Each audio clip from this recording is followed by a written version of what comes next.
Segunda parte.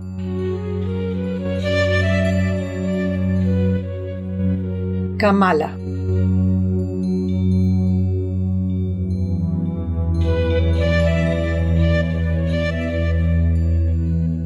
A cada paso que daba en su camino, Siddhartha aprendía algo nuevo, pues el mundo habíase transformado para él y el encanto transportaba su corazón. Vio cómo el sol se levantaba sobre las montañas boscosas y tocaba el poniente más allá de las lejanas palmeras de la ribera. Admiró durante la noche el hermoso orden de las estrellas en el cielo y la media luna que, semejante a un barco, flotaba en el espacio. Vio árboles, astros, animales, nubes, arcoíris, rocas, plantas, flores, arroyos y ríos. Contempló el centelleo del rocío entre los matorrales, altas montañas de un pálido azul en la lejanía del horizonte, pájaros cantores, abejas, arrozales plateados que ondulaban al soplo del viento. Todas estas cosas y mil otras, de los colores más diversos, siempre habían existido. Siempre brillaron el sol y la luna. Siempre murmuró el río y zumbaron las abejas. Mas todo esto Siddhartha lo había visto a través de un velo mendaz y efímero, del que desconfiaba y al que su razón debía apartar y destruir, ya que la realidad no residía allí, sino más allá de las cosas visibles. Ahora sus ojos desengañados se detenían más acá de estas cosas. Las veían tales como son. Se familiarizaban con ellas sin preocuparse por su esencia y por lo que le ocultaban. Trataban de descubrir el rincón del mundo donde detendría sus pasos. Qué bello era el mundo para quien lo contemplaba así, ingenua y simplemente, sin otro pensamiento que gozarlo. Qué espléndidos la luna y el cielo. Qué nuevos los arroyos y sus riberas. Y el bosque, y las cabras, y los escarabajos dorados, y las flores, y las mariposas. Cuánto bien hacía caminar así, libre, ágil, despreocupado, el alma confiada y abierta a todas las impresiones. El sol que ardía en su frente era otro, y otros también la frescura del bosque, el agua de la fuente y de las cisternas, el sabor de las calabazas y de las bananas. Los días y las noches pasaban sin que se diera cuenta. Las horas se deslizaban cual un velero sobre las olas y cada una de ellas le aportaba tesoros de alegría. Siddhartha vio cruzar una manada de monos por la cúpula verde de la floresta, sobre las ramas más altas, y aguzó el oído para escuchar sus gritos salvajes. Vio, entre los juncos de un estanque, cómo el voraz sollo se aprestaba a la caza nocturna, y a una multitud de pececillos huir enloquecidos y relucientes entre los torbellinos fugitivos que la bestia de presa trazaba en el agua y que daban una impresión de fuerza y de furia irresistibles. Nada de esto era nuevo, pero jamás lo vio Siddhartha. Su pensamiento lo alejó siempre. Ahora, próximo a estas cosas, sentíase parte de ellas. La luz y las sombras habían encontrado el camino de sus ojos, la luna y las estrellas el de su alma. De camino, Siddhartha recordaba el jardín de Jeta, la doctrina del divino Buda, el adiós a Govinda, su plática con el sublime. Cada una de las palabras del sublime volvía a su espíritu y se asombraba el joven al advertir que en ese entonces habló de cosas que él mismo ignoraba. Habíale dicho a Gotama que el verdadero tesoro y el secreto del poder de Buda no eran su doctrina misma, sino ese algo inexpresable que ninguna ciencia enseñaba y que el sublime viviera en la hora de su iluminación. Y era justamente para vivirlo también él, ya había comenzado, que partió. Desde mucho tiempo atrás sabía que su yo y Atman eran uno solo, de la misma esencia eterna que Brahma. Mas nunca pudo él encontrar realmente este yo, porque siempre había intentado aprisionarlo entre las mallas del pensamiento. Era evidente que el cuerpo, juguete de los sentidos, no era el yo, y que tampoco lo era el pensamiento, ni la razón, ni los conocimientos adquiridos, ni el arte aprendido de inferir conclusiones o de forjar pensamientos nuevos con los antiguos. No, este mundo del espíritu también pertenecía al más acá, y destruir el yo accidental de los sentidos a nada conducía si, en cambio, se lo continuaba nutriendo con pensamientos y saber. Los pensamientos y los sentidos ciertamente eran cosas buenas.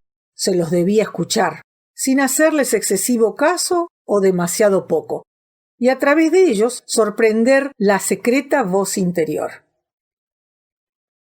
Los mandatos de esta voz regirían los afanes de Siddhartha. Únicamente haría Siddhartha lo que ella le aconsejara.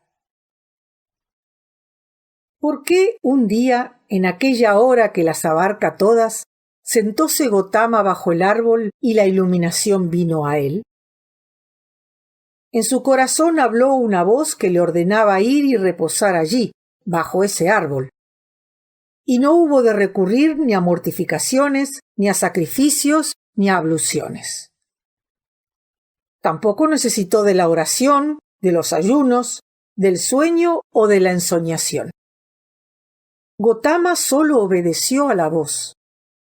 Someterse así, no a una orden exterior, sino solo a una voz, estar listo, he aquí lo que importaba. Todo lo demás carecía de significación. Pasó la noche Siddhartha en la cabaña de paja de un botero junto a un río. Allí soñó que Govinda, cubierto con el hábito amarillo de los ascetas, de pie ante él, preguntábale con voz triste: ¿Por qué me has abandonado? Entonces Siddhartha lo abrazó. Pero al atraerlo contra sí, advirtió que ya no era Govinda, sino una mujer. Y de entre la ropa de esta mujer asomaba un pecho contra el que Siddhartha se apretaba y saciaba su sed. Y la leche de ese seno era dulce y fuerte. Su gusto tenía algo del hombre y de la mujer, del sol y de la selva, de la bestia y de la flor, de los frutos y del placer. Embriagaba y volvía inconsciente.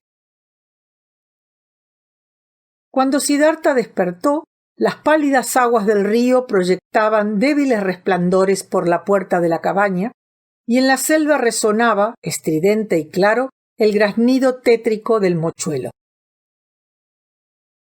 Al despuntar el día, Siddhartha solicitó de su huésped, el botero, que lo llevara a la orilla opuesta. Embarcáronse en una armadilla de bambú. La claridad del alba matizaba con tintes rojizos las ondas del río. «Es un hermoso río», dijo a su compañero. «Sí», respondió el botero, «es un río muy hermoso, y yo lo amo por sobre todo. A menudo lo escucho, a menudo leo en sus aguas, y siempre me enseña algo. Muchas cosas sabe este río». «Gracias, bienhechor mío», le dijo Siddhartha al pisar sobre la otra ribera. «Por tu hospitalidad, amigo mío, no puedo ofrecerte regalo ni pago alguno. No tengo patria ni hogar. Soy un samana, hijo de un brahmán». «Lo sé», repuso el botero. «Nada esperé de ti. Otra vez me pagarás». «¿Lo crees así?», preguntó Siddhartha riendo. «Ciertamente. Todo vuelve», me ha dicho el río. «También tú, samana. Por ahora, buen viaje. Que tu amistad sea mi pago. Acuérdate de mí cuando sacrifiques a los dioses». Separáronse sonriendo. La amistad y la bondad del botero habían hecho feliz a Siddhartha. Es como Govinda, pensó. Todos aquellos que encuentro en mi camino son como Govinda. Todos tendrían derecho a agradecimientos y, por el contrario, todos me testimonian gratitud. Todos se muestran serviciales y únicamente piden obedecer, ser nuestros amigos. Pocos reflexionan. En verdad, los hombres son niños.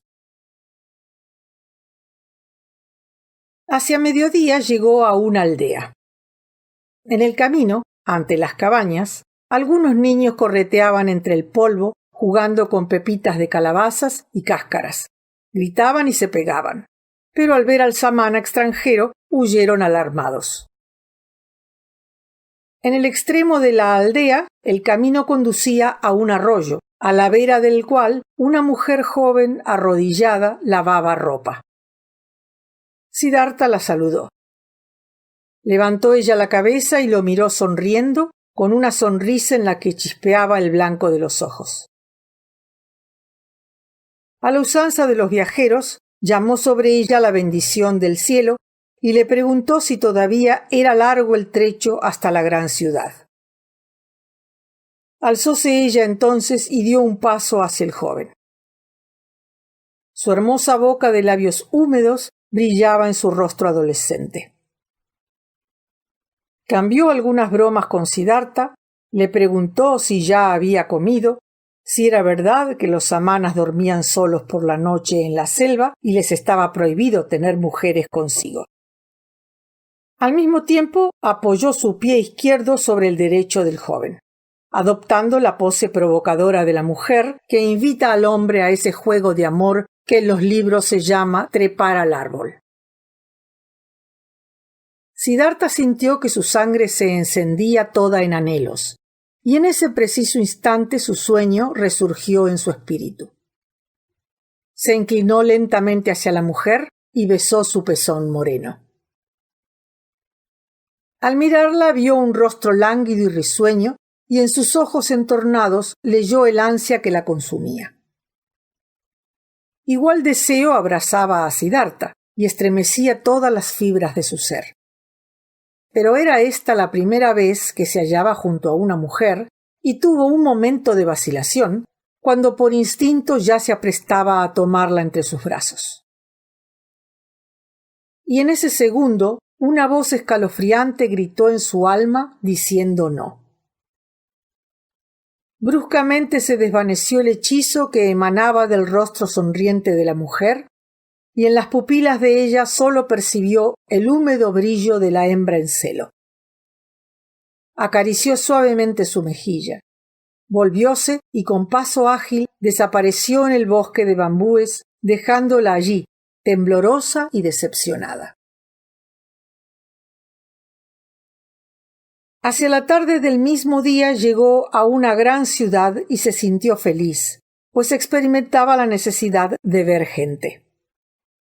Durante varios años había vivido en la selva y la cabaña de paja del botero donde durmiera la víspera fue su primer techo en mucho tiempo. A las puertas de la ciudad, en las proximidades de unos jardines cercados, tropezó con un cortejo de sirvientes cargados de canastas. En medio de ellos, 4 hombres transportaban un palanquín de palio multicolor, a cuya sombra se hallaba sentada una mujer, la señora. Siddhartha se detuvo a contemplar el cortejo. Ante él pasaron los sirvientes llevando las canastas y el palanquín. Bajo una abundosa cabellera negra peinada en alto, vio un rostro de piel tersa y transparente, muy delicado, muy inteligente, una boca de rojo vivo de higo recién abierto, cejas cuidadosamente pintadas en forma de parábola, ojos negros alegres y sutiles, un cuello esbelto que asomaba de un corpiño recamado en verde y oro, manos tranquilas, de dedos suaves y largos, con anchos brazaletes de oro en las muñecas. Vio Siddhartha cuán hermosa era y su corazón se regocijó. Saludó inclinándose al pasar el palanquín a su lado, y al erguirse clavó su mirada en el rostro dulce y claro de la mujer. Leyó un instante en las inteligentes pupilas sombreadas por largas pestañas, aspiró un hálito perfumado desconocido para él. Sonriendo, la hermosa señora hizo un vago gesto de cabeza y desapareció tras el vallado con su servidumbre a la zaga. Vamos, pensó Siddhartha.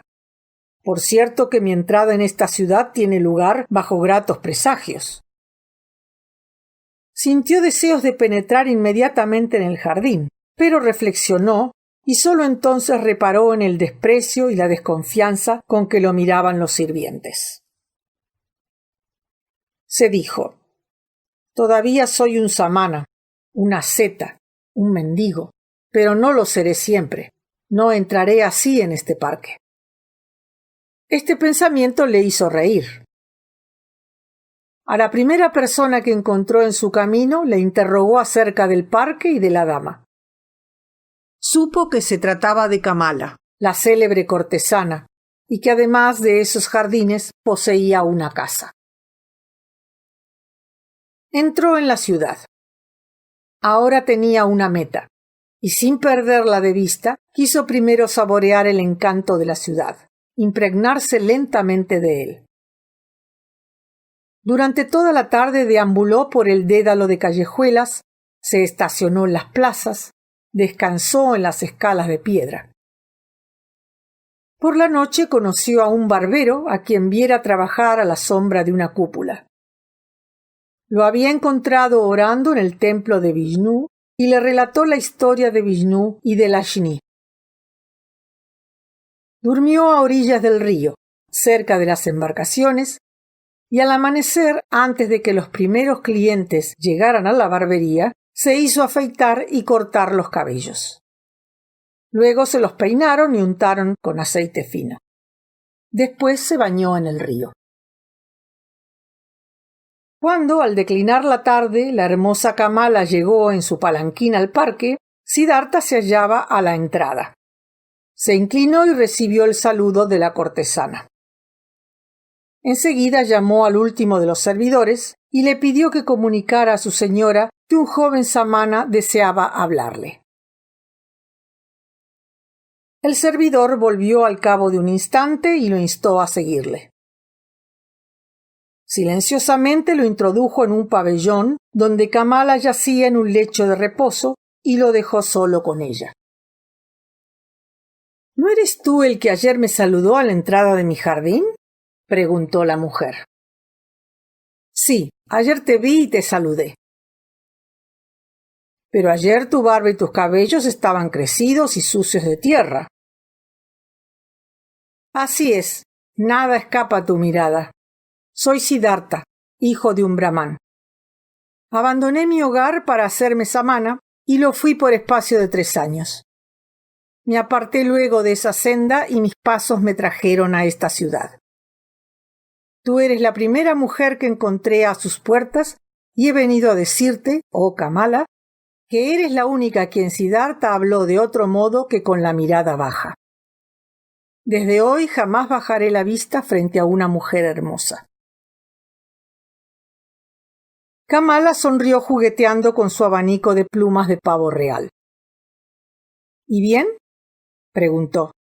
¿Es solo para decirme esto que Siddhartha ha venido a verme? Para decirte esto, sí, y también para expresarte mi agradecimiento por tu hermosura. Y si me lo permites, Kamala, te pediré que seas mi amiga y que me instruyas, pues aún ignoro por completo el arte en el que tú eres maestra. Al oír estas palabras, Kamala estalló en carcajadas.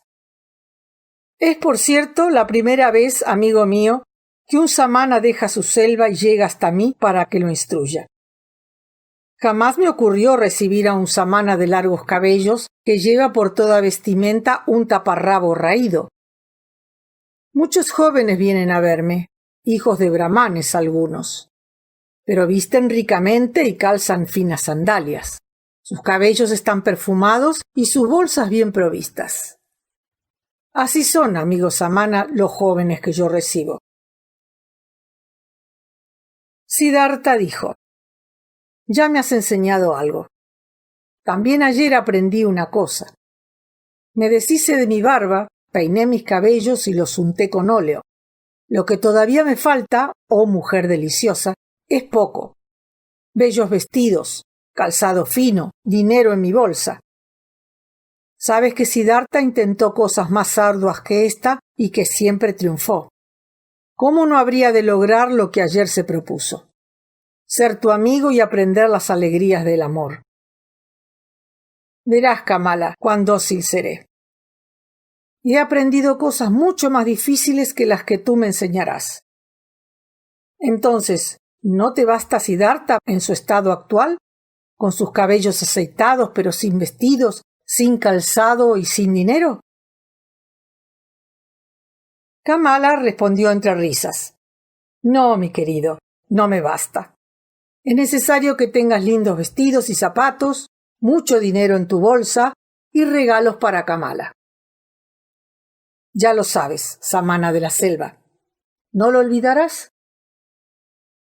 No, exclamó Siddhartha. ¿Cómo olvidaría yo palabras venidas de labios semejantes? Tu boca, oh Kamala, diríase un higo fresco recién abierto. También mi boca es roja y fresca y se ajustará bien con la tuya.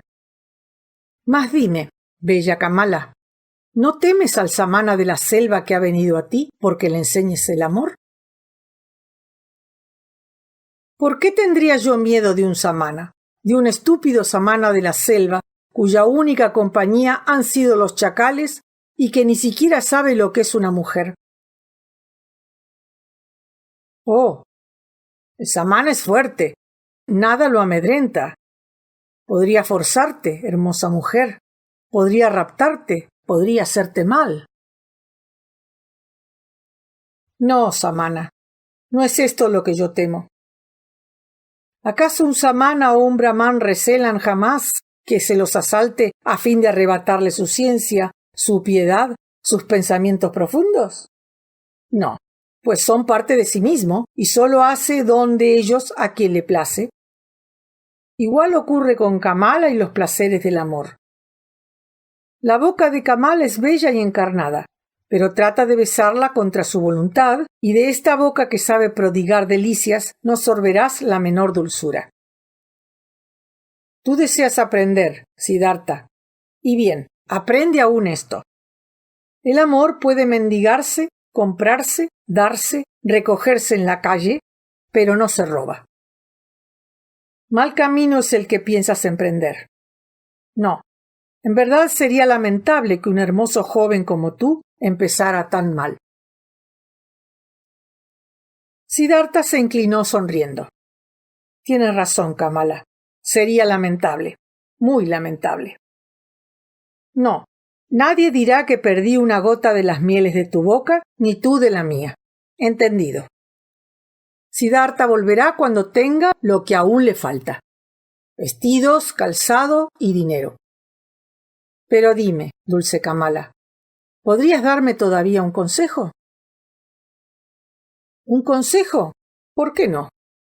¿Quién lo rehusaría a un pobre e ignorante Samana de la selva, compañero de los chacales? Aconséjame, pues, querida Kamala, ¿dónde debo dirigirme para hallar con premura las tres cosas? Muchos quisieran saberlo, amigo mío. Utiliza tus conocimientos para ganar dinero y así podrás comprar vestidos y zapatos. Es el único recurso que tiene el pobre. ¿Y qué sabes hacer tú? Sé reflexionar, sé esperar, sé ayunar. ¿Nada más? Nada. Oh, sí, también sé hacer versos. ¿Me pagarías con un beso una poesía? Con amor te lo daré si tu poesía me gusta. Te escucho. Después de meditar un instante, Siddhartha recitó: hallábase el joven y moreno Samana a las puertas del jardín umbroso, y al paso de Kamala, la bella flor de loto, Inclinóse profundamente. La bella le sonrió, y entonces dijo él en su corazón: bueno es sacrificar a los dioses, pero es infinitamente mejor hacerlo a Kamala, la espléndida. Kamala aplaudió tan fuerte que sus pulseras de oro chocaron una contra otras. Tus versos son bellos, oh Samana Moreno. Nada pierdo pagándolos con un beso. Lo atrajo hacia ella con la mirada y, cogiendo entre las manos el rostro del joven, tomó los labios de éste en los suyos, que sabían a higo fresco, y reventó en ellos un largo beso. Siddhartha, embelesado, sintió con qué arte le enseñaba a ella lo que era un beso, cuánta era su habilidad, cómo lo alejaba un instante para luego recomenzar, y cómo al primero seguía una larga serie de otros besos, bien ordenados y de increíble refinamiento, y cada uno de ellos, sin embargo, diferente de los demás. Siddhartha permanecía allí, de pie, jadeante, azorado como un niño al vislumbrar ahora el alcance de la ciencia de su iniciadora, que tanto interés tenía en aprender. Muy bellos son tus versos, exclamó Kamala. Si fuera rica te los pagaría en monedas de oro. Pero te será harto difícil ganar con ellos el dinero que precisas, pues mucho se requiere para ser amigo de Kamala. ¡Qué bien besas, Kamala!, dijo Siddhartha con voz dolorida de amor. Sí, lo sé, y gracias a ello poseo vestidos, calzado, joyas y toda suerte de cosas agradables. Pero tú, ¿qué será de ti si toda tu ciencia se limita a reflexionar, a ayunar y a hacer versos? Oh, también conozco los himnos del sacrificio, dijo Siddhartha, pero ya no quiero cantarlos. Asimismo conozco las fórmulas del encantamiento, pero no quiero volver a pronunciarlas. He leído los escritos. ¿Cómo?, interrumpió Kamala. ¿Sabes leer? ¿Y escribir? Ciertamente, y no soy el único. La mayoría no lo sabe, tampoco yo. Te servirá de mucho. En cuanto a las fórmulas mágicas, ¿acaso te serán útiles? En ese momento llegó corriendo una de las criadas y susurró unas palabras al oído de su señora. Tengo visitas, dijo Kamala. Apresúrate a desaparecer, Siddhartha, y que nadie te vea aquí. ¿Me has comprendido? Mañana te recibiré. Ordenó luego a la doncella que le diera una túnica blanca al piadoso Brahmán. Antes de que se diera cuenta de lo que le ocurría, Siddhartha se vio arrastrado. Por pasadizos ocultos lo llevaron hasta un pabellón del jardín donde se le entregó una túnica. Después lo empujaron a través de plantas y arbustos y con tono imperioso se le invitó a que se alejara aprisa del bosquecillo y que procurara no ser visto. Con corazón feliz cumplió cuanto se le ordenaba. Habituado a la selva, franqueó el vallado sin hacer el menor ruido y regresó alegre a la ciudad, llevando enrollada la túnica bajo el brazo. Llegado que hubo a una posada, se paró ante la puerta y sin hablar dio a entender que se hallaba hambriento. Le dieron un trozo de pastel de arroz que recibió en silencio. Quizás mañana, confióse a sí mismo, a nadie he de pedir mi sustento.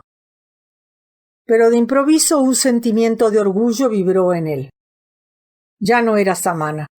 Mendigar érale infamante. Arrojó a un perro su pastel de arroz y se abstuvo de alimento. Harto simple es la vida en este mundo, decíase Siddhartha. Presenta pocos obstáculos. Cuando aún era Samana, todo me resultaba espinoso, duro, y al fin y al cabo no conducía a nada. Ahora las cosas son simples, agradables como la lección del beso de Kamala. ¿Qué es lo que me hace falta? ¿Vestidos y dinero? Semejantes objetivos están muy cerca y son fáciles de alcanzar. No molestarán mi sueño. Solicitó que le indicaran la ubicación de la casa de Kamala en la ciudad y a ésta encaminó sus pasos la mañana siguiente. «Esto anda bien», exclamó ella apenas lo divisó. «Kamaswami, el más rico mercader de esta ciudad, te espera. Si le caes en gracia, te tomará a su servicio. Muéstrate hábil, Moreno Samana. Logré que otros le hablaran de ti. Condúcete amablemente. Es un hombre poderoso. Pero tampoco seas en exceso modesto. No quiero que haga de ti un sirviente, sino que te conviertas en su igual. Entonces estaré contenta de ti. Kamaswami va envejeciendo y ama la comodidad. Si le agradas, tendrás toda su confianza». Riendo, Siddhartha le agradeció y al saber ella que desde la víspera no había comido nada, ordenó traer pan y frutos y le sirvió. «Una buena estrella te escolta», expresó Kamala al despedirse. «Todas las puertas se abren ante ti, una después de las otras. ¿Cómo explicarlo? ¿Posees algún hechizo?». Siddhartha contestó: «Te decía ayer que sabía reflexionar, esperar y ayunar, aunque a tu opinión ello no servía para nada. Verás empero, Kamala, que es sumamente útil y comprenderás que allá en sus selvas los estúpidos samanas aprenden multitud de cosas que vosotros aquí ignoráis totalmente». Anteayer, Siddhartha solo era un mendigo de cabellos desgreñados. Ayer besó a Kamala. Pronto será un mercader adinerado, rico de todas aquellas cosas a las que tú asignas tanto aprecio. «Convengo», dijo la mujer. «Mas ¿cuál habría sido tu suerte sin Kamala? ¿Qué sería de ti si yo no te ayudara?». «Querida Kamala», dijo Siddhartha irguiéndose en toda su estatura, «yo di el primer paso. Era mi intención que la más hermosa de las mujeres me iniciara en el amor. A partir del momento en que tomé esta determinación, sabía que la cumpliría. Sabía que tú me ayudarías. Lo sabía desde tu primera mirada a la puerta del parque». «¿Y si yo no hubiera querido?». «Pero lo has querido». «Escucha, Kamala. Si arrojas una piedra en el agua, baja hasta el fondo por el camino más corto. Igual ocurre cuando Siddhartha se propone alcanzar una meta. Siddhartha no se mueve. Espera, reflexiona, ayuna, pero pasa a través de las cosas del mundo como la piedra desciende por el agua, sin hacer nada, sin moverse. Su meta lo atrae y él no tiene más que dejarse ir. Nada susceptible de distraerlo toca su alma. Esto es lo que Siddhartha aprendió con los samanas, lo que los imbéciles llaman magia y hechura de demonios. No existe magia tal, pues no existen demonios. Quien sabe reflexionar, esperar y ayunar, logra su objetivo. Y a cada uno le es dado hacer esas tres cosas. Kamala lo escuchaba. Amaba su voz, amaba el resplandor de sus ojos. «Acaso sea como tú dices, amigo mío», susurró Kamala. «Pero acaso sea porque Siddhartha es un hombre hermoso y sus pupilas gustan a las mujeres. ¿Acaso la suerte le sonría por esta razón?». Siddhartha despidióse con un beso. «Pueda ser siempre así, señora mía. Que siempre te gusten mis ojos. Que siempre hagas tú mi felicidad». Entre los hombres. Siddhartha se dirigió a la lujosa mansión de Kamaswami. Los criados guiáronle por corredores preciosamente tapizados hasta una habitación donde le dijeron que aguardara. Kamaswami entró. Era un hombre ágil, de modales escuetos. Sus cabellos empezaban a encanecer profusamente. En sus ojos se adivinaba sagacidad y prudencia. Su boca decía sensualidad. El señor y el visitante se saludaron amigablemente. Me han dicho, comenzó el mercader, que eres un brahmán, un sabio que desearía entrar a mi servicio. ¿Tratas de colocarte a causa de que te encuentras en la indigencia? No, respondió Siddhartha. No estoy ni jamás he estado en la indigencia. Vengo de donde los samanas, con quienes viví durante largo tiempo. ¿Cómo no hallarte necesitado entonces? ¿Acaso los samanas no viven en la selva y se privan de todo? En efecto, replicó Siddhartha, carezco de todo, si con ello entiendes que no poseo nada. Pero es por mi voluntad, por lo tanto no estoy en la indigencia. ¿Pero de qué piensas vivir si nada tienes? Todavía no he reflexionado al respecto. Durante más de 3 años carecí de todo y nunca me lo pregunté. ¿Entonces los hombres te alimentaron? Sin duda fue como tú dices, pero también el mercader vive de los bienes de sus prójimos. De acuerdo, pero nada toma gratuitamente de los demás. En trueque de lo que le dan, les proporciona mercadería. Sí, dicen que ocurre de esta manera. Unos toman y otros dan. En ello parece consistir la vida. Pero permíteme, ¿tú no tienes nada? ¿Qué quieres dar entonces? Cada uno da lo que tiene. El guerrero su fuerza, el mercader su mercancía, el maestro su saber, el labrador su arroz, el pescador sus pescados. Perfectamente. Mas veamos, ¿y tú? ¿Tienes algo que puedas dar? Sé reflexionar, sé esperar, sé ayunar. ¿Es todo? Sí, creo que es todo. ¿Y de qué te sirve? ¿El ayuno, por ejemplo? Para muchas cosas, señor. Si un hombre carece de comida, ¿qué mejor que ayunar? Si Siddhartha no hubiera aprendido a ayunar, veríase obligado a aceptar un trabajo cualquiera, en tu casa o en otra parte, pues el hambre lo forzaría a ello. Pero siendo Siddhartha como es, puede esperar tranquilamente. No conoce la impaciencia ni la necesidad. Aunque el hambre lo acose duramente, se reirá de él. He aquí, señor, para qué sirve el ayuno. Tienes razón, Samana. Espera un instante. Kamaswami salió y regresó con un pliego de papel que tendió a su visitante. ¿Eres capaz de leer esto? Siddhartha consideró el pliego, en el cual figuraba un contrato de venta, y leyó su texto. Perfecto, dijo Kamaswami. ¿Y ahora quieres escribir algo? Le entregó una hoja y un estilete. Siddhartha escribió en ella y luego la devolvió. Kamaswami leyó. Bueno es escribir, mejor es pensar. La habilidad es grata, pero mejor es la paciencia.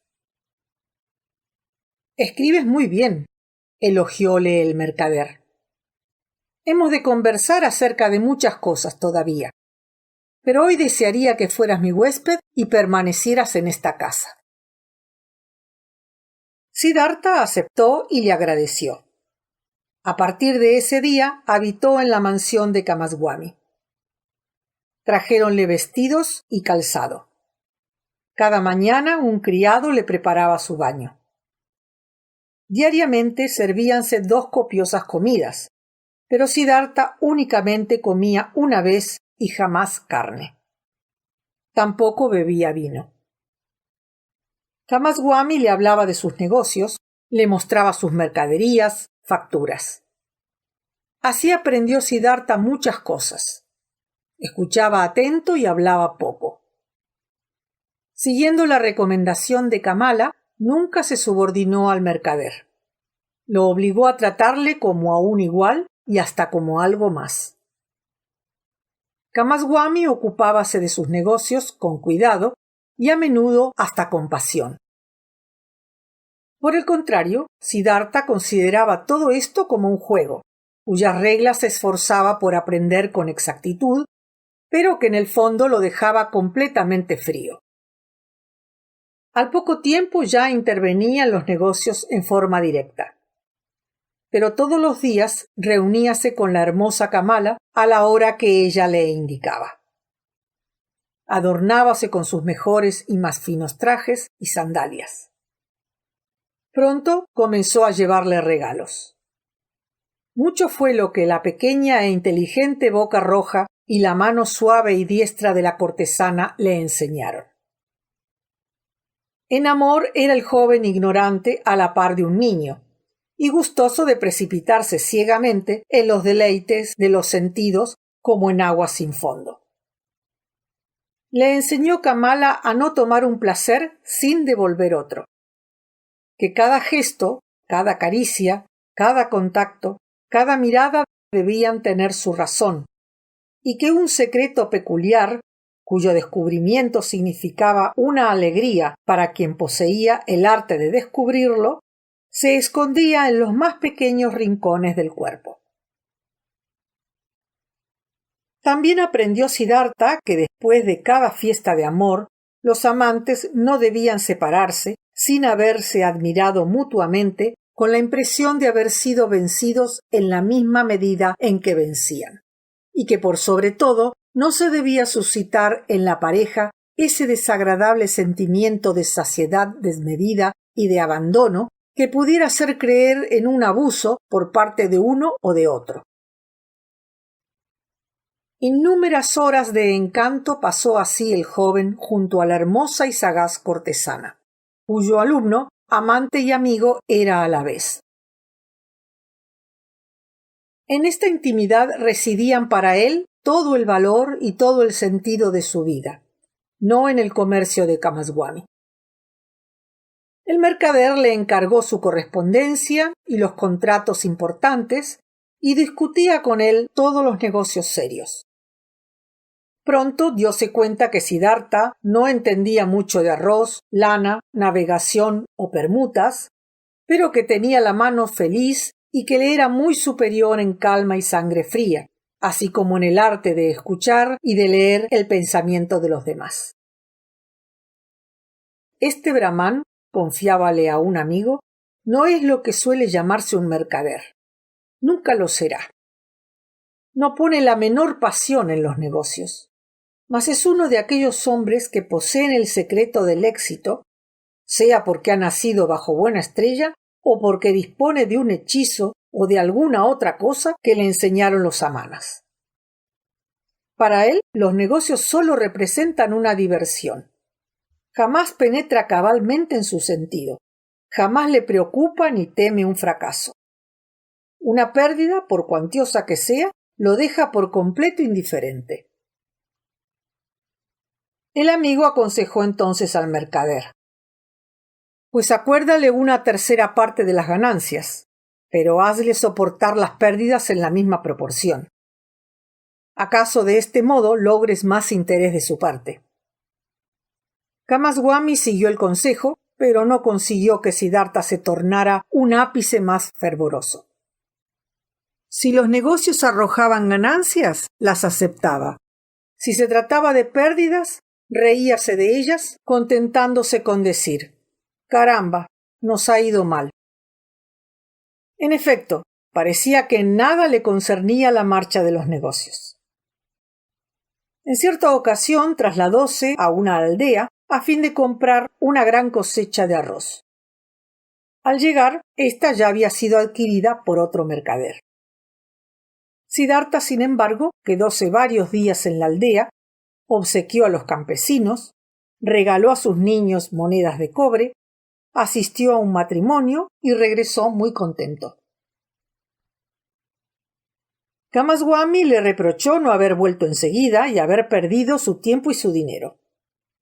Siddhartha le respondió: «Cesan tus recriminaciones, querido amigo. Nada consigues. Si hay pérdida, ya la sobrellevaré. Mi viaje me ha hecho muy feliz. Conocí toda clase de gente. Entablé amistad con un brahmán. Hice jugar a los niños sobre mis rodillas. Los campesinos me mostraron sus campos y nadie me tomó por un mercader. Muy bien, prorrumpió Khamaswami irritado. ¿Pero no eres en realidad comerciante? ¿O quizás fuiste a la aldea en tren de diversión? Claro está, contestó Siddhartha jocoso. ¿Para qué hubiese ido si no? Vi gente nueva y tierras desconocidas. Se me testimonió respeto y confianza y me hice de amigos. Fíjate, querido, si yo hubiese sido Khamaswami, al ver fracasado mi negocio hubiera partido inmediatamente, resumando despecho, y tanto mi tiempo cuanto mi dinero se habrían perdido. Al obrar como lo hice, pasé unos días gratos, enriquecí mis conocimientos, complacíme, y ni mi mal humor ni mi precipitación me perjudicaron, ni a mí ni a los demás. Y si el azar quiere que un día torne yo por esos lares, acaso para comprar otra cosecha o por algún otro motivo, personas amables y alegres me recibirán con cariño y me felicitaré por no haberles dado muestras de disgusto ni evidenciado premura por abandonarlos. Vamos, amigo mío, consuélate y no te hagas mal a ti mismo enojándote. Si algún día crees que Siddhartha te perjudica, una sola palabra tuya bastará para que éste vuelva a su camino. Pero hasta entonces vivamos en feliz compañía.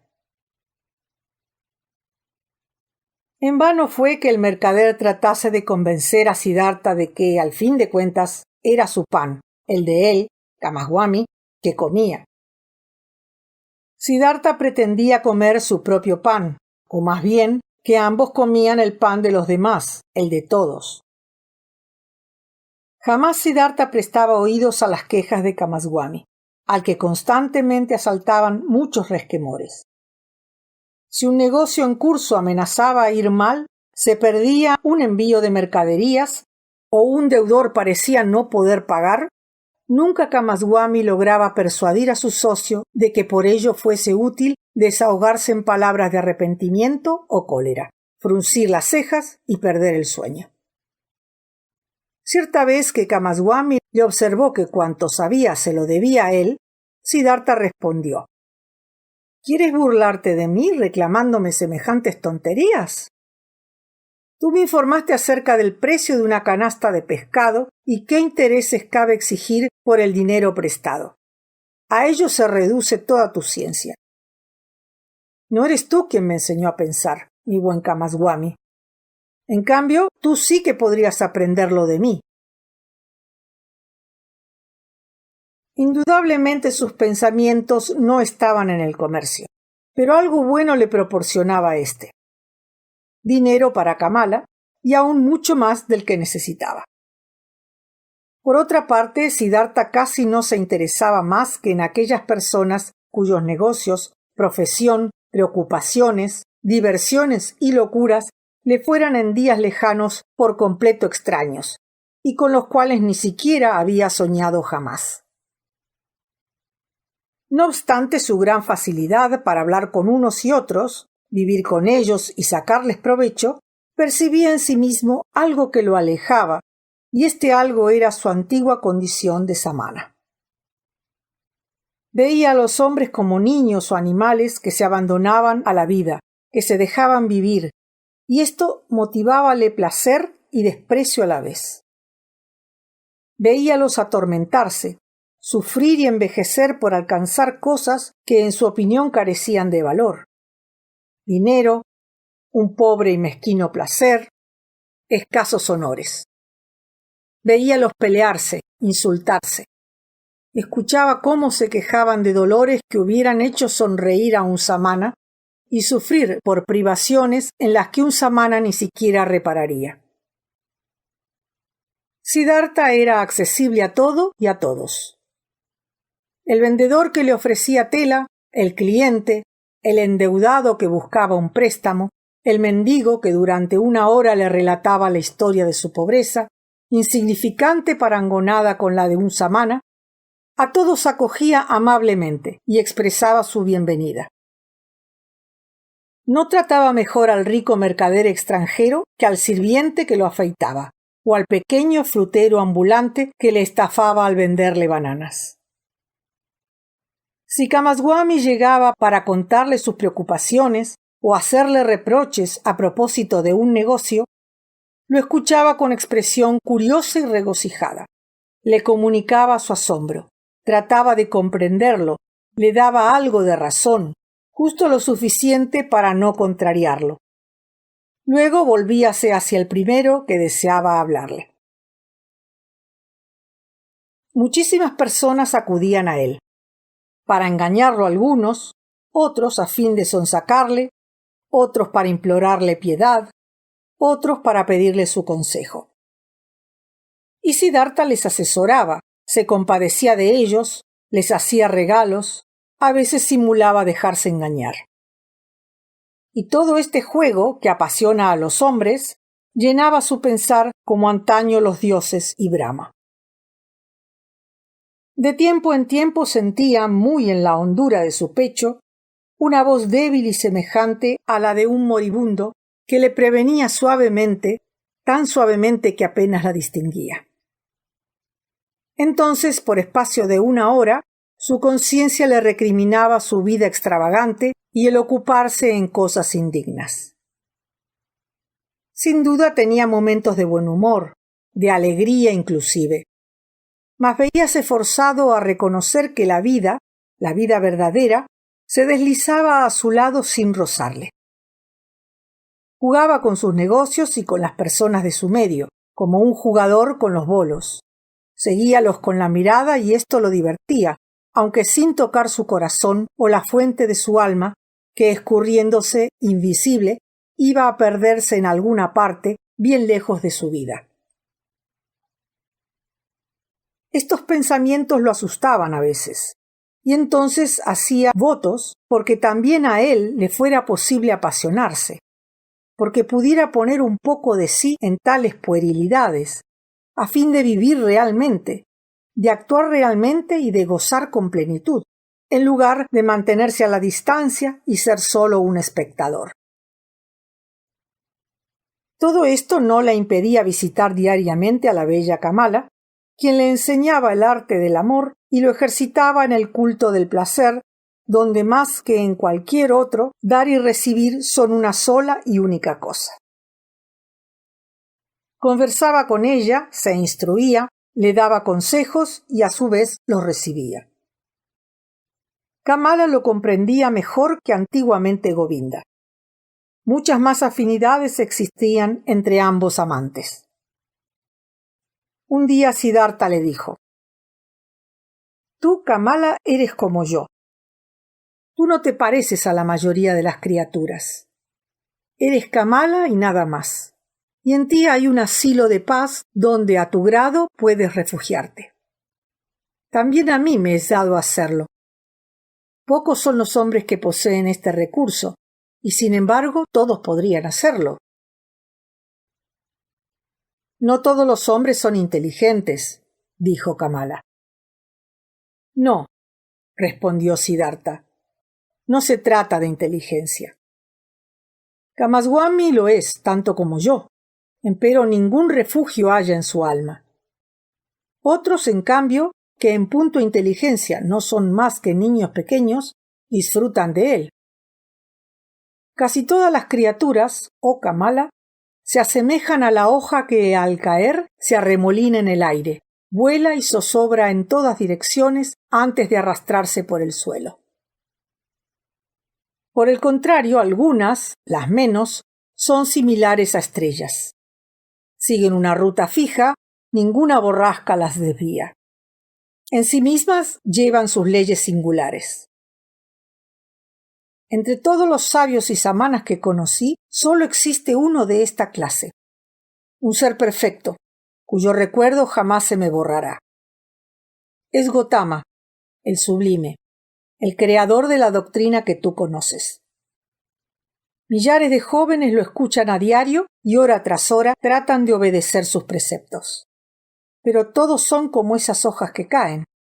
Ninguno lleva en su alma su doctrina y su ley propias. Kamala lo contempló sonriendo. Veo que aún hablas de Gotama, le dijo, y que tus ideas de Samana vuelven a dominarte. Por un instante Siddhartha guardó silencio.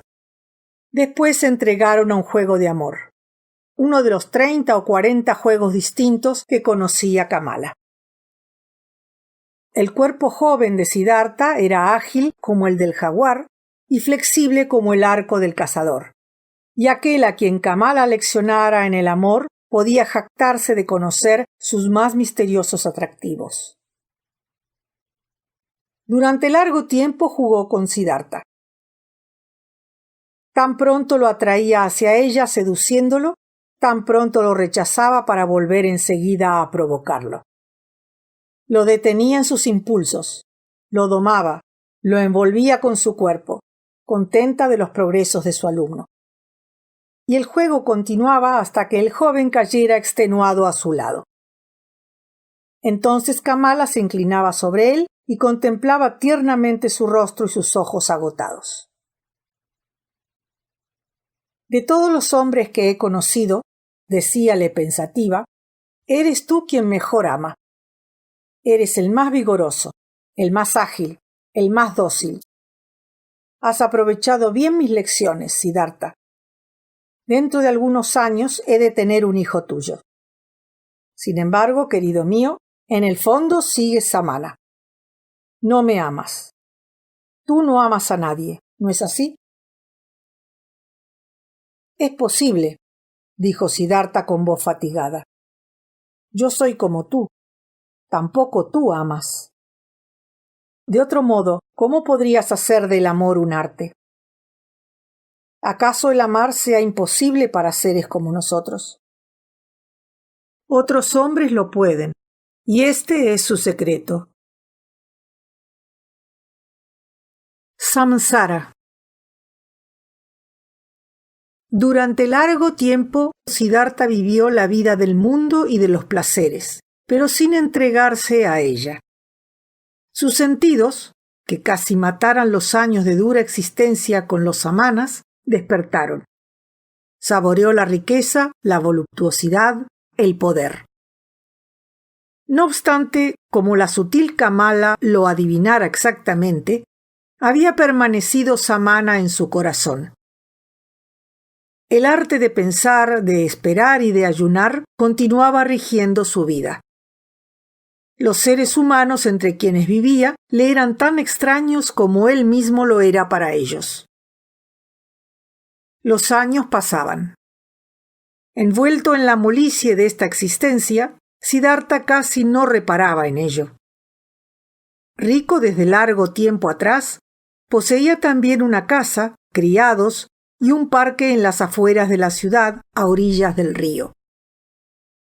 La gente lo quería y acudía a él si necesitaba auxilio o consejo, mas nadie, excepto Kamala, era admitido en su intimidad. La penetrante y suave sensación de despertar que lo conmovió en plena expansión de juventud, en los días que siguieron al sermón de Gotama y a su desgarro de Govinda, aquella tensión de todo su ser expectante de lo porvenir, el orgulloso aislamiento de todo maestro y de toda doctrina, la aguda percepción de una voz divina en su propio corazón, todo ello solo era para Siddhartha un recuerdo lejano del cual casi nada pervivía. El rumor de la fuente sagrada que antiguamente parecía brotar junto a él, que llegó a escuchar en sí mismo, era ahora lejana y poco menos que imperceptible. Cierto que mucho de lo que aprendiera con los samanas, de lo que Gotama y su padre el Brahman le enseñaron, perduró en su alma a través de luengos años. La sobriedad, el placer de pensar, las largas meditaciones, el comercio familiar con su yo, ese eterno yo ni cuerpo ni conciencia. Algunas de estas cosas subsistían, pero una tras otras iban perdiéndose en el olvido. Así como la rueda del alfarero, que una vez puesta en movimiento, continúa girando y solo vuelve al reposo poco a poco, así en el alma de Siddhartha, la rueda del ascetismo, La rueda del pensar y del discernimiento giraba y giraba todavía, pero con tal lentitud que a cada instante parecía que iba a detenerse. Al igual que la humedad se infiltra paulatinamente en el tronco de un árbol enfermo, se expande por doquier y lo pudre, el mundo y la indolencia se internaron en el alma de Siddhartha, invadiéndola. La entorpecían, la fatigaban, la adormecían. En desquite sus sentidos volvieron a la vida. A través de ellos aprendió mucho y enriqueció singularmente su experiencia. Siddhartha era ahora un hábil mercader. Sabía usar su poder sobre los hombres y divertirse con la mujer. Lucía vestidos hermosos, tenía numerosos sirvientes y se bañaba en aguas perfumadas. Aficionóse a platos delicadamente aderezados. También comía pescado, carne, aves, especias y dulces. Y al vino, que torna perezoso y hace olvidar. Jugaba a los dados y al ajedrez. Deleitábase con el arte de las bailarinas. Viajaba en palanquín y dormía sobre un lecho mullido. Pero siempre sentíase distinto de sus prójimos, superior a ellos. Siempre los consideraba con un dejo de ironía, con algo del desprecio burlón del samana hacia aquellos que viven en el mundo.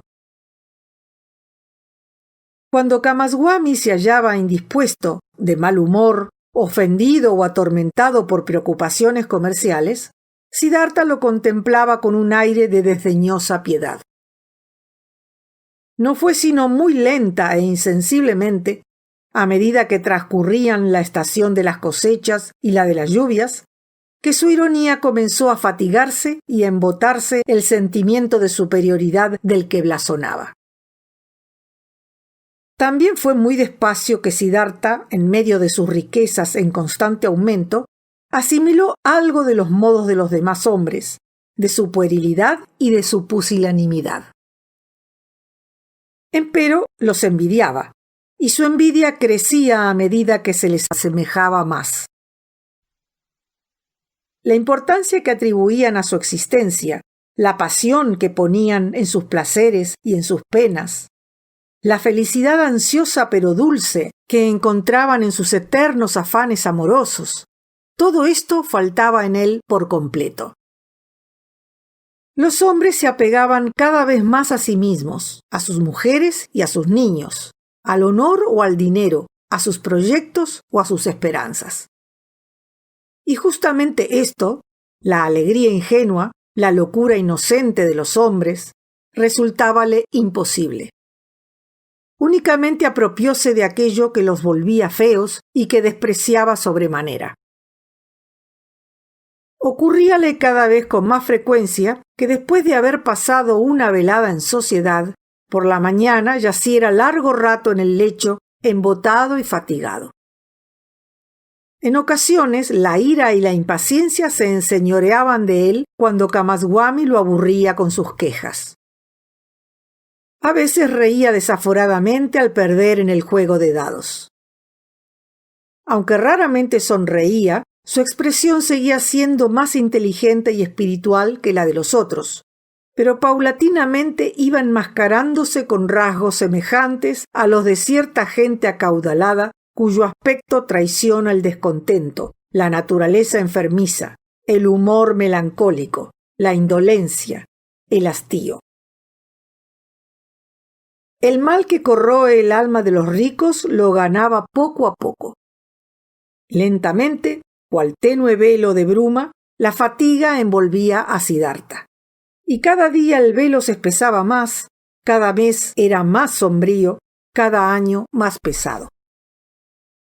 Así como un traje nuevo envejece con el tiempo, pierde sus hermosos colores y se aja, así la nueva vida de Siddhartha, la que había comenzado después de separarse de Govinda, exhibía ahora marcados rasgos de usura. Los años, al pasar, le habían arrebatado su color y brillo original. Ostentaba manchas y arrugas y en ciertos lugares se distinguían, aunque todavía poco evidentes, las feas huellas de la desilusión y del hastío. Siddhartha no se percataba de ello.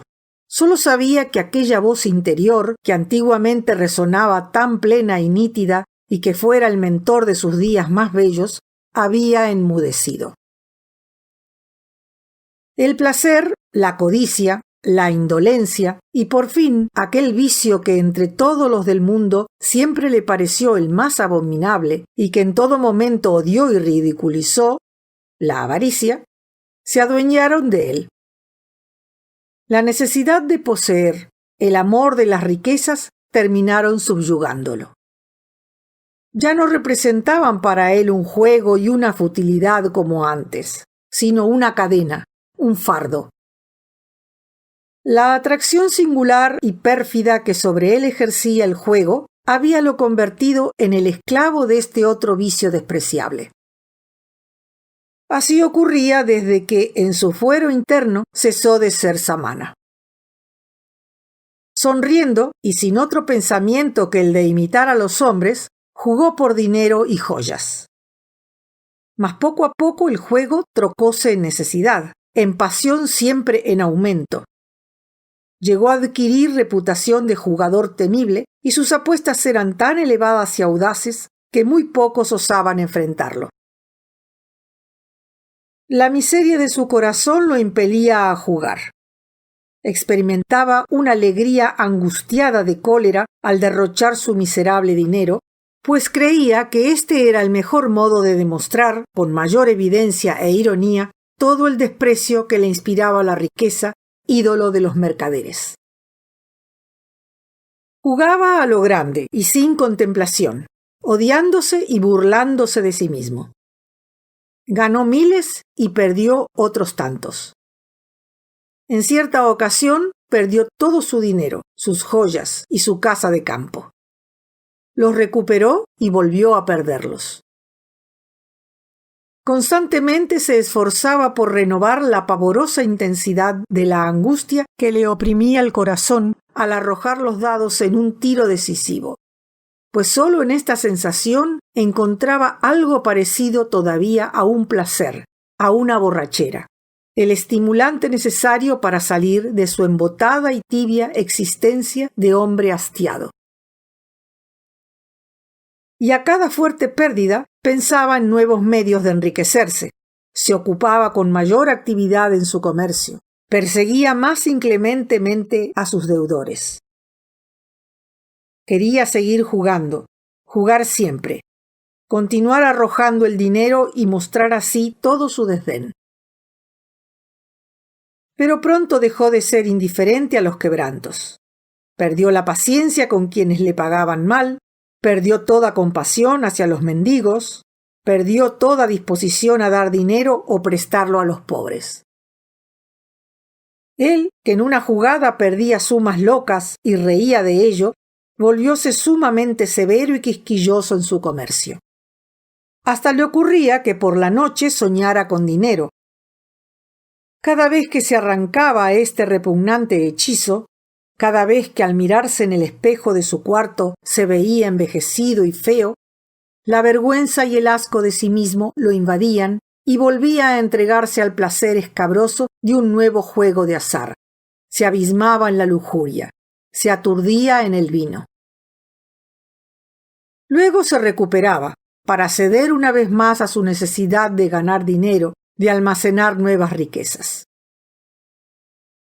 A fuerza de girar en este círculo vicioso se debilitó y cayó enfermo. Una noche tuvo un sueño en el que creyó vislumbrar una advertencia. Había pasado algunas horas de la noche junto a Kamala en el hermoso jardín de ésta, conversando. Sentados bajo los árboles opulentos, Kamala le dijo palabras grávidas de melancolía, expresión velada de su tristeza y de su cansancio. Pidióle que le hablara de Gotama, y no se cansaba de escucharle contar cuánta pureza decía su mirada, cuánta serenidad y belleza su boca, cuánta bondad su sonrisa, cuánta paz su caminar. Largo rato habló Siddhartha del sublime y venerado Buda, cuando Kamala le dijo entre suspiros: ¿Acaso un día yo también siga a este Buda? Le obsequiaré mi jardín e iré a buscar un refugio en su doctrina. Pero enseguida lo provocó al juego del amor, abrazándolo con ansias tristes, llenas de mordiscos y de lágrimas, como si hubiera querido saborear hasta la última gota este placer efímero y vano. Jamás Siddhartha penetró de manera tan extrañamente nítida hasta qué punto la voluptuosidad está emparentada con la muerte. Se extendió luego a su lado y Kamala aproximó su rostro al suyo. Con impresionante claridad leyó entonces en los ojos y en las comisuras de la boca de la cortesana una escritura fatídica de líneas muy finas y de arrugas ligeras que le hizo pensar en el otoño y en la vejez, como cuando él mismo, Siddhartha, que frisaba en la cuarentena, descubriera canas en sus cabellos negros. A través del rostro de Kamala hendían rasgos de lasitud, de esa lasitud propia del que avanza hacia una meta lejana y sin felicidad, rasgos de fatiga y comienzo de marchitez. Percibió aquella angustia aún disimulada, que no osa confesarse, de la cual tal vez no se da cuenta uno por sí mismo, y que se llama miedo de envejecer, miedo del otoño de la vida, miedo de tener que morir un día. Despidióse de Kamala suspirando. Su alma desbordaba asco y ansiedad misteriosa. Pasó Siddhartha la noche bebiendo vino en compañía de bailarinas. Ante otros mercaderes dióse aires de hombre superior, que ya no era. Bebió mucho y solo se acostó muy tarde, quebrantado por la fatiga y en estado de extrema sobreexcitación. Tenía la muerte en el alma y sentía deseos irresistibles de llorar. Parecíale que su corazón ya no podía contener toda su pena. El asco lo saturaba por entero, como el sabor repugnante de un vino tibio, como la sonrisa insulsa y el aroma lánguido de los cabellos y las carnes de las bailarinas, como el ritmo enervante de una música demasiado dulce y demasiado monótona.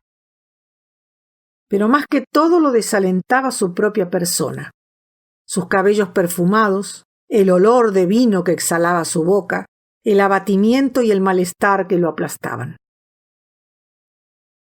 Como aquel que después de haber comido o bebido en exceso prefiere soportar los espasmos del vómito que lo aliviará, Siddhartha también hubiera querido, esa noche de insomnio, desembarazarse de una vez por todas de estos placeres, de estas costumbres, de toda esta vida absurda y de sí mismo, aunque para ello debiera apurar de un solo trago todas las vergüenzas y sufrir todos los dolores. Solo con las primeras luces del alba, al renacer la vida en la calle donde habitaba, su agitación se calmó un poco y cayó, por algunos instantes, en una suerte de semisopor. Soñó entonces con el pequeño pájaro de muy rara especie que Kamala guardaba en una jaula dorada. Asombróle que esta avecilla, que habitualmente saludaba con su canto los primeros rayos del sol, se hallara silenciosa. Se aproximó a la jaula y al ver que estaba muerta, tomóla en la mano y la arrojó a la calle. En este preciso instante fue presa de gran pavor y en su corazón sintió un dolor agudo, como si con este pájaro hubiera desgarrado de su ser cuanto le era querido. Al salir del sueño sintióse como traspasado por una desventura infinita. Le pareció que toda su vida era absurda y vacía, que nada le había dado de reconfortante, de precioso, o que por lo menos valiese la pena de conservar. Se veía aislado y pobre como el náufrago a quien el mar arroja sobre la costa. Acongojado, se encaminó hacia uno de sus jardines. Cerró la puerta con llave y sentóse bajo un mango. Allí, muerte y espanto en su alma, sintió cómo todo sucumbía en él, se marchitaba, se abismaba en la nada. Reuniendo poco a poco sus ideas, rehizo con el pensamiento todo el curso de su vida tan lejos como pudo. ¿Había vivido momentos felices? ¿Había estado alegre alguna vez? Sí, muchas veces fue la suya una alegría verdadera. En su infancia, primero, al merecer el elogio de los brahmanes, cuando se distinguía entre los niños de su edad al recitar los versículos sagrados, o en los torneos oratorios con los sabios, cuando ayudaba en las ceremonias del sacrificio. Un camino se abre ante ti, eres el llamado a seguirlo, los dioses te esperan, le decían.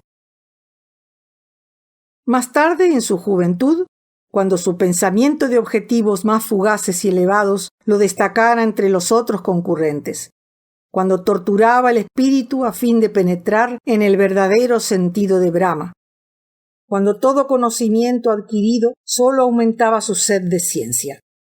Era constantemente una misma voz secreta la que en medio de sus luchas afiebradas y dolorosas le gritaba: «Avanza, avanza siempre, eres llamado». Oyó esta voz al abandonar su hogar para unirse a los samanas, al separarse de ellos para dirigirse hacia el Ser Perfecto, y volvió a oírla al alejarse de él para lanzarse a lo desconocido. ¿Cuánto tiempo pasó sin escucharla? ¿Cuánto tiempo hacía que marchaba por un sendero plano y desierto que no lo conducía a ninguna cúspide? Sin aspiraciones nobles, sin grandeza, durante muchos años habíase contentado con placeres mezquinos. Y aún estos no le bastaron. Se esforzó, sin percatarse él mismo, por cumplir su deseo de ser un hombre como los otros hombres, niños grandes, pero únicamente logró una existencia más miserable e inútil que la de ellos, pues tanto sus preocupaciones como sus objetivos eran diferentes. Todos estos individuos, al modo de Kamaswami, fueron para él un mero espectáculo, una especie de danza que se contempla desde lejos, una comedia. Únicamente Kamala encontró gracia a sus ojos y amor en su corazón. ¿Pero la quería aún? ¿Tenía necesidad de ella? ¿O ella de él? ¿No se entregaban ambos a un juego sin sentido? ¿Valía en verdad la pena vivir para ello? No, nada de eso. Todo era un juego infantil y su nombre era samsara. Complacía jugar 1, 2, hasta 10 veces, pero siempre, siempre. Y Siddhartha sabía que el juego había terminado, que ya no volvería a comenzar. Un escalofrío hizo retemblar hasta la última molécula de su cuerpo. Algo acababa de morir en él. Todo el día permaneció sentado bajo el mango pensando en su padre, en Govinda. También recordaba a Gotama. ¿Habría abandonado a todos para convertirse en un Kamaswami? Al caer la noche seguía allí. Más tarde levantó la mirada, vio las estrellas y se dijo: «Heme aquí, en mi jardín, bajo mi mango». Una sonrisa se dibujó en sus labios. ¿Era acaso necesario? ¿Era siquiera justo poseer un mango, un jardín? ¿A qué suerte de juego insensato habías entregado? Entonces, sin vacilar, rompió los lazos que le unían a estos objetos. Y otra cosa más murió en él. Levantóse, dijo adiós a su árbol, a su jardín. No había comido en todo el día y el hambre le torturaba las entrañas. Pensó en su casa, en su aposento, en su mesa siempre abundante. Esbozó entonces una sonrisa fatigada. Se sacudió como si se desembarazara de una cadena y se despidió también de esas cosas. Antes de que transcurriera 1 hora, ya había abandonado su jardín y la ciudad para no retornar jamás. Kamaswami, que le creía apresado por bandidos, lo buscó durante muchos días. Kamala, en cambio, no. La desaparición de Siddhartha no la sorprendió. ¿No la había esperado? ¿Acaso Siddhartha no había sido siempre un samana, es decir, el sin hogar, el eterno peregrino? En aquel su último encuentro, el presentimiento de lo que habría de ocurrir fue más agudo que nunca. Y ahora, en el dolor de su pérdida, casi se sentía feliz. Por haberlo sentido por última vez tan vivamente junto a su corazón, por haber sido poseída tan completamente por él. Al llegarle la primera noticia de la desaparición de Siddhartha, se encaminó a su ventana, donde en una jaula dorada guardaba un pequeño pájaro cantor de gran rareza. Abrió la puertecilla y le devolvió la libertad. Durante largo tiempo siguió con la mirada el vuelo del ave. A partir de ese día, no queriendo ver más a nadie, clausuró su puerta. Pero poco después supo que la última visita de Siddhartha tendría consecuencias para ella. Iba a ser madre. A orillas del río. Siddhartha marchaba por el bosque alejándose de la ciudad. Una sola idea gritaba en su conciencia: no volver. La existencia que había llevado por tantos años y que lo saturaba hasta la repugnancia acaba de terminar para siempre. Asimismo había muerto el pequeño pájaro cantor que viera en su sueño, y también aquel pájaro que cantaba en su corazón. Las mallas de Sansara lo aprisionaban por completo. Así como el agua impregna una esponja, el desaliento y la muerte habíanse infiltrado por todos los poros de su piel. El asco, la desesperación y la muerte anidaban en su corazón. Nada en el mundo podía ya agradarle, hacer su ventura o su consuelo. Solo ansiaba una cosa: olvidarse por entero de sí mismo, encontrar el reposo, el aniquilamiento. Si al menos un rayo lo redujera a cenizas o un tigre lo despedazara. ¿No existía algún vino que le diera el olvido y un dormir sin despertar? ¿Existía en algún sitio una inmundicia con la que no se hubiera mancillado? ¿Una locura o un pecado no cometido? ¿Un vacío del alma no experimentado aún? ¿Habría de continuar viviendo? Palpitaba todavía su pecho. ¿Volvería a comer, a dormir, a yacer junto a una mujer algún día? ¿Continuaría toda la eternidad su carrera por este círculo? ¿Era menester comenzar una vez más? Siddhartha llegó al gran río en el bosque, al mismo río que un botero le ayudó a franquear años atrás al abandonar la ciudad de Gotama. Detuvo sus pasos sobre la ribera, vacilante, agotado por el cansancio y el hambre.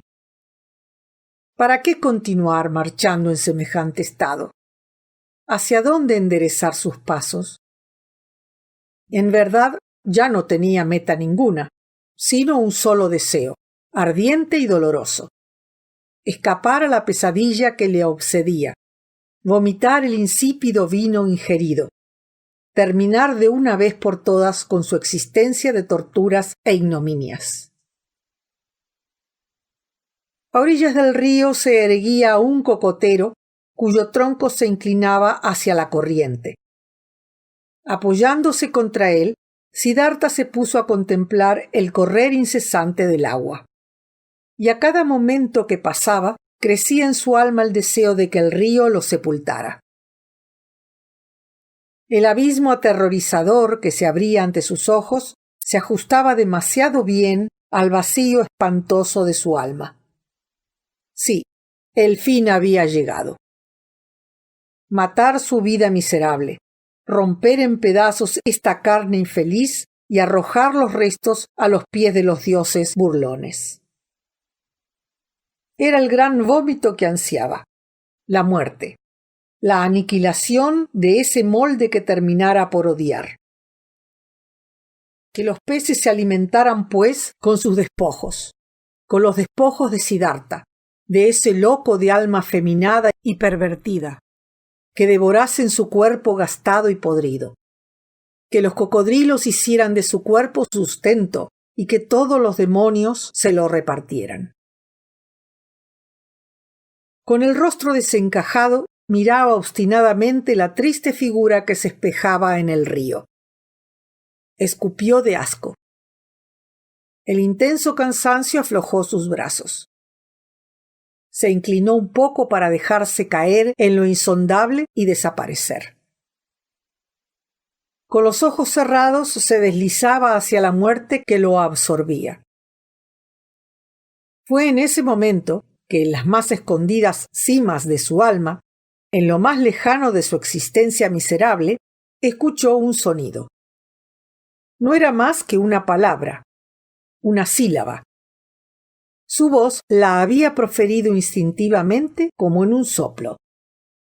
Era la palabra con que comienzan y terminan todas las invocaciones a Brahma, el sagrado Om, perfección o realización plena. Y en el preciso instante en que dicha sílaba gritó en los oídos de Siddhartha, su razón se esclareció de golpe y vio la locura del acto que estaba a punto de cometer. Permaneció consternado un instante. Hasta tal grado de extravío había llegado que buscaba la muerte, que permitió que semejante deseo, en verdad infantil, arraigara en su espíritu. Encontrar el reposo desembarazándose del cuerpo. Aquello que todos los tormentos de los últimos tiempos, todos los desencantos, todas las desesperanzas no pudieron realizar, este único segundo, la sola palabra Om, bastó para cumplirlo. Había retomado conciencia de sí mismo. Habíase recuperado de su miseria y de su error. Om, repetía, Om, rememorando la vida indestructible y las cosas de la divinidad. Mas todo esto se desvaneció como la luz del relámpago. Vencido por la fatiga, Siddhartha se desplomó a los pies del cocotero. Apoyó su cabeza contra una raíz y se durmió profundamente. Su dormir fue calmo, sin sueños, como no le fuera dado gustar desde mucho tiempo atrás. Despertó al cabo de varias horas y le pareció que habían pasado años. Oía el suave murmullo de la corriente. Ignoraba dónde se encontraba ni cómo había llegado hasta allí. Abrió los ojos y se asombró al ver árboles y cielo. Recordó entonces el lugar y su huida, mas precisó un largo lapso para ordenar sus ideas. Lejos, infinitamente lejos de él, a través de un horizonte brumoso, creyó vislumbrar su pasado, ahora completamente indiferente para él. Su primera impresión, una vez dueño de sí mismo, fue que su vida de otras épocas había sido una vida anterior, en días muy remotos, una encarnación que precediera al nacimiento de su yo actual. En el presente solo recordaba que con el corazón henchido de repugnancia y agobiado por el dolor, quiso arrojar lejos de sí su vida, como una inmundicia. Luego, habiendo recobrado sus sentidos a orilla de un río, durmióse al amparo de un cocotero con la palabra Om en los labios. Ahora, despierto ya, se sentía un hombre diferente y a sus ojos el mundo se pintaba con colores totalmente nuevos. Con dulzura moduló la palabra santa, al sonido de la cual se durmiera, y le pareció que todo su largo dormir no fue más que un pensamiento, una compenetración, una fusión de todo su ser con lo innominable, con lo perfecto. Y no fue maravilloso su sueño. Jamás un sueño le aportó tanto descanso, tanta frescura, tanta vitalidad. ¿No estaría muerto? Quizás había desaparecido de la tierra para renacer en ella bajo otra forma. Pero no. Siddhartha se conocía bien. Conocía su mano, sus pies, el lugar donde se acostara. Sobre todo conocía bien a ese yo que su pecho ocultaba, a ese Siddhartha caprichoso y excéntrico. Pero ahora era un Siddhartha transformado, renovado singularmente, ágil y despierto, pletórico de alegría y de calor.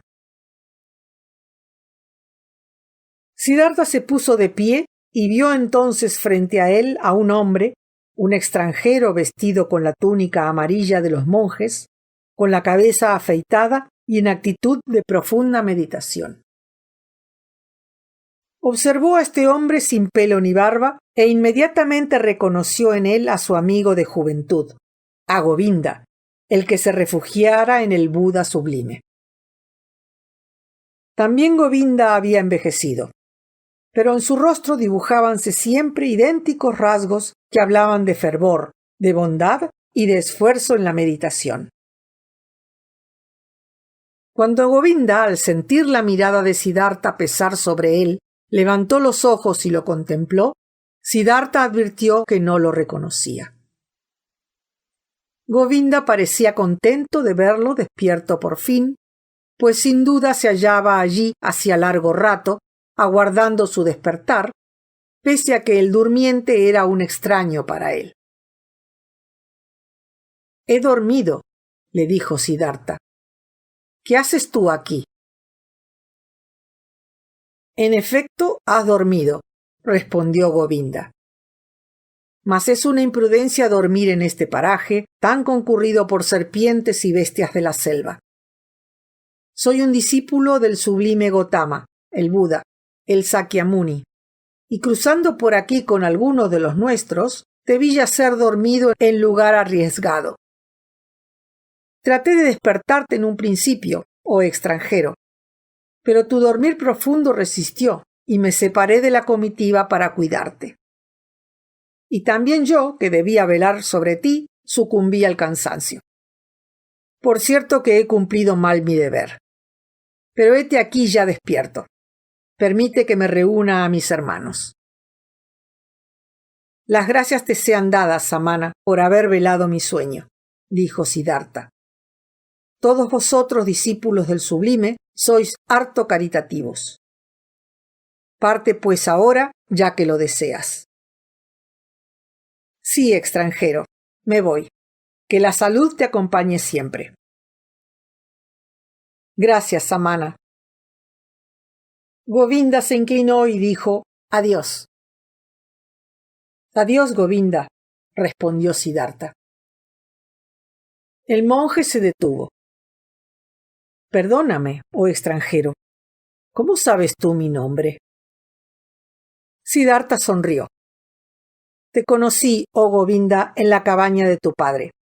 A tu lado me senté en la escuela de los brahmanes y en las ceremonias de los sacrificios. Juntos fuimos samanas hasta el día que en el bosque de Jetavana te refugiaste en la doctrina del sublime». «¡Siddhartha! ¡Tú eres Siddhartha!», exclamó Govinda. «Te reconozco ahora y no comprendo cómo no te reconocí al pronto.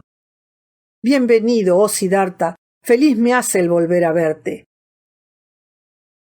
«También mi corazón se regocija, Govinda. Has sido el guardián de mi sueño, y te reitero mi gratitud, aunque no fuera necesario velar sobre mí. Pero ¿dónde vas, amigo mío?» «En verdad, no me dirijo hacia ningún sitio. Nosotros, monjes, siempre estamos de camino. En tanto dura la hermosa estación, andamos de un lado a otro. Sometidos a nuestra regla, predicamos la doctrina, recibimos la limosna y continuamos así, sin cesar. Pero tú, Siddhartha, ¿dónde vas tú?» Siddhartha respondió: Lo mismo sucede conmigo, amigo mío. Yo voy siempre, sin ir a ninguna parte. Soy un peregrino. Govinda añadió: ¿Que siempre andas? ¿Que eres un peregrino, dices? Te creo. Sin embargo, y perdóname, oh Siddhartha, en nada pareces un peregrino. Vistes a la usanza de los ricos. Tu calzado es el de la gente más distinguida. Tampoco tus perfumados cabellos son los propios del peregrino o del samana. Tienes razón, amigo mío. Tu observación es justa y veo que nada escapa a tu mirada. Mas no te he dicho que fuera samana, sino que me hallo siempre de camino, a la manera del peregrino. Y en verdad es así. Como un peregrino, repitió Govinda. Pero muy pocos son los vestidos así, los que llevan sandalias semejantes o lucen tal cabellera. Yo, peregrino desde tantos años, nunca topé con uno igual a ti. Te creo, mi buen Govinda. Pues bien, por vez primera, hoy has encontrado en tu camino un peregrino ricamente adornado. Y recuerda, amigo mío, que el mundo que vemos se transforma incesantemente. Nuestros vestidos, nuestro peinado, nuestros cabellos e inclusive nuestro cuerpo cambian. Visto como un rico, lo sé. Mi peinado es el de la gente principal y de los disolutos, sí, porque también yo fui uno de ellos. ¿Y ahora, Siddhartha? ¿Qué eres ahora? Lo ignoro, Govinda. Yo mismo lo ignoro a la par de ti. Marcho hacia un destino desconocido. Era rico y ya no lo soy. ¿Qué seré mañana? No lo sé. ¿Has perdido tus riquezas? Las perdí, o más bien las abandoné. Se desprendieron de mí. La rueda de las transformaciones gira velozmente, oh Govinda. ¿Qué ha sido de Siddhartha el Brahman, de Siddhartha el Samana, de Siddhartha el ricachón? Todo pasa rápido, oh Govinda. Harto se te alcanza. Largo rato Govinda contempló al amigo de su infancia con duda en los ojos. Después lo saludó como se saluda a una persona de alcurnia y volvió a su camino. Siddhartha, el rostro alegre, lo miró alejarse, pues amaba siempre a su fiel, a su titubeante Govinda. Además, su sueño maravilloso habíale infundido tanta felicidad que le hubiera resultado imposible no amar a alguien o algo. El encanto que obró en él mientras dormía le colmaba ahora de amor y júbilo para todo cuanto veía. Y también le pareció que la causa de todos sus antiguos padecimientos había sido su incapacidad de amar. Sonriendo siempre, Siddhartha contemplaba al monje que se alejaba. Si bien el reposo le había devuelto las fuerzas, el hambre lo acosaba. Hacía 2 días que no probaba bocado y estaban muy distantes los tiempos en que le era dado burlarse de su cuerpo sin sufrir. Triste y alegre a la vez, ensoñaba el pasado. En otros días, recordaba, vanaglorióse ante Kamala de saber 3 cosas: soportar el hambre, esperar y pensar. Estas 3 artes que aprendiera en su juventud laboriosa y dura constituían toda su ciencia, su bien, su poder y su fuerza, su más sólido apoyo. En el presente estas 3 artes habíanse desgarrado de él. Ni ayunar, ni esperar, ni pensar le era posible. Sacrificólas en aras de lo más vil y efímero: la lujuria, el bienestar y la riqueza. Singular destino el suyo. Y ahora, solo ahora, parecíale convertirse verdaderamente en un hombre. Siddhartha caviló acerca de su situación. Pensar le resultaba en el momento algo difícil, y a decir verdad, pocas ganas tenía, mas se constriñó a ello. Bien, todas estas cosas perecederas han vuelto a desprenderse de mí, y heme aquí bajo el sol, solo, como cuando pequeño. No tengo nada, no sé nada, de nada soy capaz, puesto que nada he aprendido. Singular condición la mía. Ya no soy joven, mis cabellos están grises y mis fuerzas menguan. Empero debo recomenzar como si fuera un niño. Este pensamiento le hizo sonreír.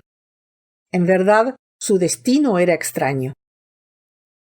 En lugar de avanzar, había retrocedido sobre sus pasos, y una vez más se encontraba solo en el mundo, las manos vacías y sin nada. No experimentaba, sin embargo, pesar alguno.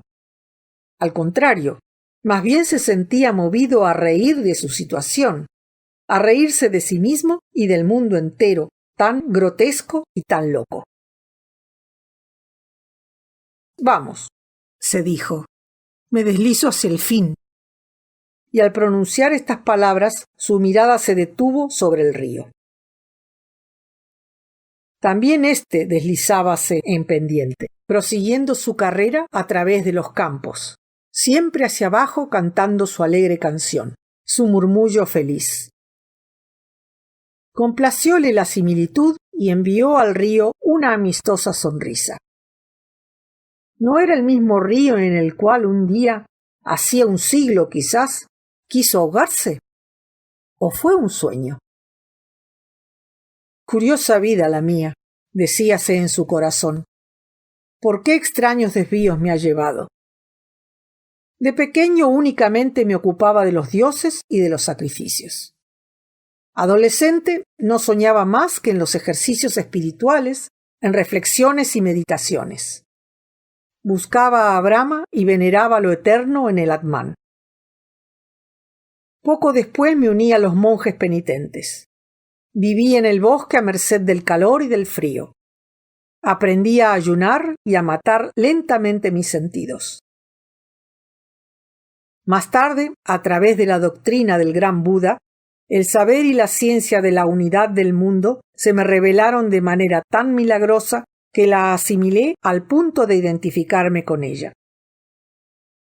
Pero así como me alejé de Buda, hube de apartarme de esta ciencia. Topé con Kamala, quien me enseñó los deleites del amor. Con Kamaswami aprendí a negociar. Gané dinero, lo derroché, me aficioné a los manjares delicados y al halago de los sentidos. Durante años me consagré a devastar mi alma, a desaprender el arte de pensar, a olvidar la unidad. ¿No cabría aseverar que poco a poco, y siguiendo un largo desvío, me esforcé en hacer un niño del hombre que yo era, del pensador? Sin embargo, alguna excelencia hubo en mi ruta escabrosa, pues el pájaro que cantaba en mi pecho no ha muerto. Pero qué camino el mío. Cuando pienso que he debido cruzar por tamañas tonterías, por tantos vicios, errores, ascos, desilusiones y miserias, para solo volver a ser un niño que ha de comenzar de nuevo. Sin embargo, ha sido por mi bien. Mi corazón me lo grita y también la alegría que brilla en mis pupilas. Me fue necesario vivir en la desesperación, envilecerme hasta el más cobarde de los pensamientos, el suicidio, para lograr mi perdón y escuchar el Om, para gustar el dormir verdadero y su despertar. Hube de pasar por la locura a fin de llegar hasta el Atman. Debí sucumbir al pecado para renacer a la vida. ¿A dónde me llevará esta senda? ¿No es absurda? ¿No me conduce por curvas? ¿Tal vez en círculo? Sea como fuere, la seguiré. Sentíase pletórico de una alegría indecible. ¿De dónde te viene esta felicidad?, demandó a su corazón. ¿Del largo y bienhechor sueño? ¿Del Om? o de mi evasión, de haber partido sin idea de retorno y de sentirme ahora tan libre como un pájaro en las alturas? Oh, cuánto de bueno hay en mi vida, cuánto de maravilloso en mi nueva libertad. El aire es aquí tenue y puro, y el respirarlo placentero. Allá donde estaba, olores de ungüento, de especias, de vino, de toda suerte de cosas inútiles, y de pereza. ¿Cómo odié ese mundo de riquezas, de disolución y de vicio? ¿Cuánto me odié por permanecer ese infinito tiempo en tan espantosa sociedad? Bastante vilipendié, sacrifiqué, envenené y torturé allí mi propio ser. A más, me hice viejo y malo, yo que con gusto grande me imaginaba que Siddhartha era un sabio. Ya no me volverá a ocurrir. En verdad me siento orgulloso y contento por haber terminado simultáneamente con aquel odio que anidaba contra mí mismo y con aquella mi estúpida y vacía existencia. Te felicito, Siddhartha. Después de innúmeros días de demencia, tuviste por fin una idea razonable. Escuchaste el canto del pequeño pájaro en tu pecho y obedeciste su voz. De este modo, Siddhartha se elogiaba y se testimoniaba su satisfacción, aunque a la par lo aquejaban las contracciones de su estómago aguijoneado por el hambre. Cabalmente se le alcanzaba que en los últimos tiempos, y en estos últimos días sobremanera, había apurado hasta la última gota el acíbar de la copa, para vomitar luego toda la miseria en una arcada de exasperación y de muerte. Hubiera podido quedarse junto a Kamaswami, ganando y derrochando dinero, hartándose de toda clase de manjares, dejando morir su pobre alma llagada en ese infierno donde reinaban la molicie y la voluptuosidad, si la angustia y la desesperación no lo hubiesen arrancado de allí para arrastrarlo en el paroxismo de la crisis hasta la orilla de este río donde decidió poner fin a su tortura. El haber sufrido tanto dolor y repugnancia por todo y no haber cedido, el haber sentido que en sus entrañas aleteaba todavía aquel pequeño pájaro, fuente y vida de su alma, era lo que en el presente hacía su alegría e iluminaba con un rayo de felicidad su rostro y sus cabellos cenicientos. Es bueno, repetíase, aprender a expensas propias lo que es preciso saber. Desde niño, decíase Siddhartha, sé que los placeres del mundo y las riquezas no valen gran cosa, pero solo hoy lo comprendo. Ahora lo sé plenamente, me he instruido. Y no solo mediante mi memoria, sino también a través de mis ojos, mi corazón y mi estómago. Tanto mejor para mí.